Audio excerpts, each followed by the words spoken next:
আসসালামু আলাইকুম দর্শক সকলকে আমন্ত্রণ জানাচ্ছি বিবিআর নিউজের নির্বাচনী ভাবনা অনুষ্ঠানে।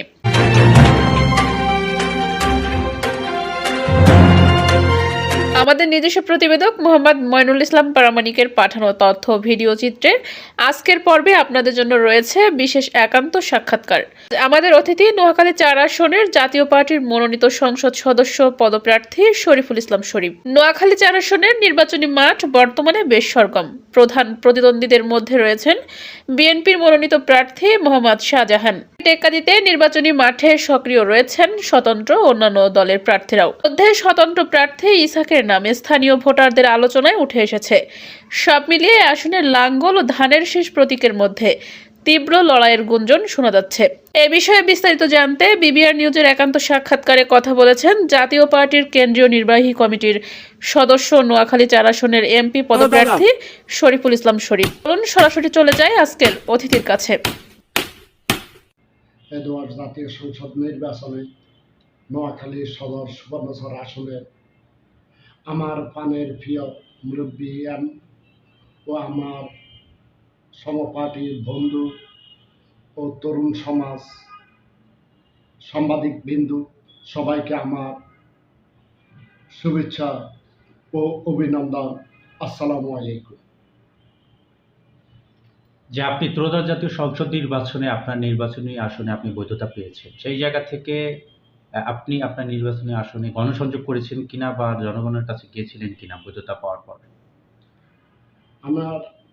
আমার নির্বাচনী এলাকা যখন মাননীয় ডিসি সাহেব আমাকে বৈধ ঘোষণা করে, তখন আমি জনগণের সাথে অনেক যোগাযোগ করেছি। জনগণ আমার কাছে আসছে, আমার দলের লোক আসছে, বিভিন্ন দলের নেতাকর্মীরা আমার কাছে আসছে।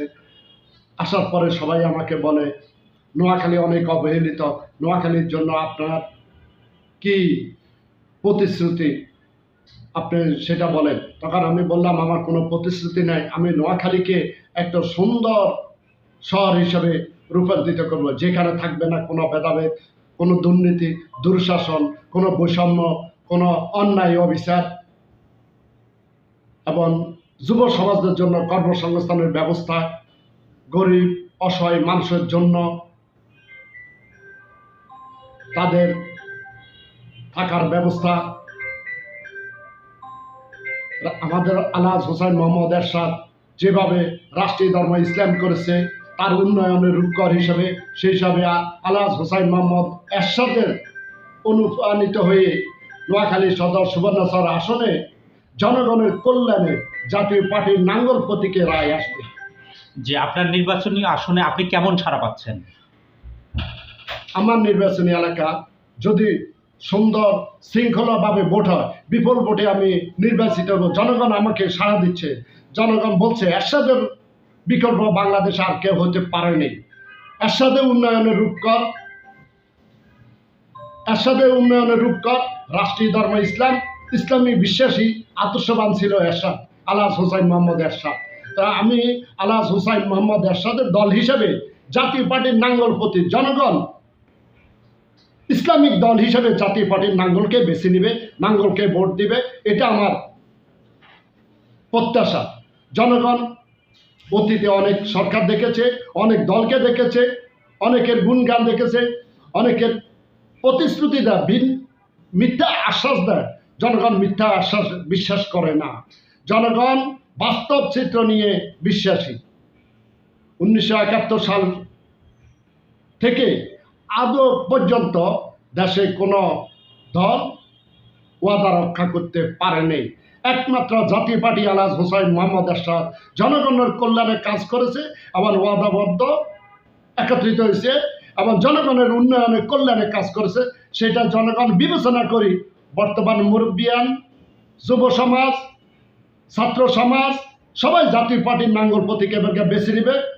আশা করি বিপুল ভোটে নোয়াখালী সদর সুবর্ণচর আসনে জাতীয় পার্টি নাঙ্গল প্রতীক বিজয় সুনিশ্চিত ইনশাআল্লাহ। যে আপনার নির্বাচনী আসনে আইন শৃঙ্খলা অবস্থা কতটুকু একটু জানতে চাচ্ছি। আপনারা তো সবাই জানেন আইন শৃঙ্খলা বলতে বাংলাদেশে কোনোটাই নেই। বর্তমান সরকার, ইউনূস সরকার যে মবের রাষ্ট্র হিসেবে আমাদের পরিণত করেছে। এটা আমাদের মহাসচিবও বলেছে, বিভিন্ন পত্রপত্রিকা আপনারা দেখেছে। বাংলাদেশ এখন আসলে সভ্য রাষ্ট্র হিসেবে বলা যাচ্ছে না। কি কারণে? যেখানে পুলিশের নিরাপত্তা দিতে পারে না। পুলিশ আমার কি নিরাপত্তা দেয়? পুলিশের তো নিরাপত্তা নাই, অস্ত্র লুট হয়ে যা, পুলিশকে হুমকি দেয়, ধুমকি দেয়, এভাবে তো দেশ আসলে চলে না। এই কারণে আইন শৃঙ্খলা বাহিনী খুব নাজুক অবস্থা আছে।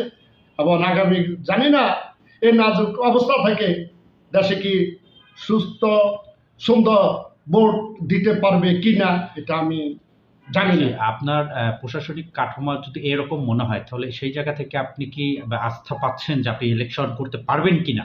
না, যদি প্রশাসনিক ব্যবস্থায় এরকম থাকে, নির্বাচন করা মোটেই সম্ভব না। নির্বাচন করতে হলে প্রতিদ্বন্দ্বী প্রার্থী থাকবে, কিন্তু সবাই একত্রিত হয়ে থাকবে। কিন্তু এখানে একত্রিত হওয়ার আমি অপশন দেখি না। বৈষম্য আচরণ সবাই করেছে, সবাই এক পক্ষ কেন্দ্রিক হয়ে গেছে।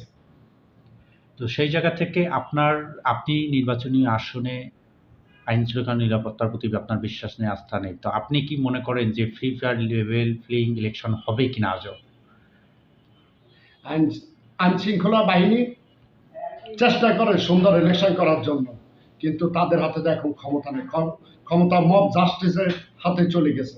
এ কারণে আমি আশা প্রকাশ করি না। আর প্রশাসনের করার কিছু না, ওরা খুব চেষ্টা করে কিন্তু ওরা পারতেছে না। সরকারের প্রশাসনকে কোনো সহযোগিতা দিচ্ছে না, অন্যায় কোনো বিচার হচ্ছে না। আচ্ছা, ন্যায়ের প্রতি মানুষ যে ন্যায় কথা বলবে তাকে জেলে ঢুকে দিবে। আইন শৃঙ্খলা অবস্থা যদি স্বাভাবিক হয়, সেই জায়গা থেকে আপনি কি আশাবাদী?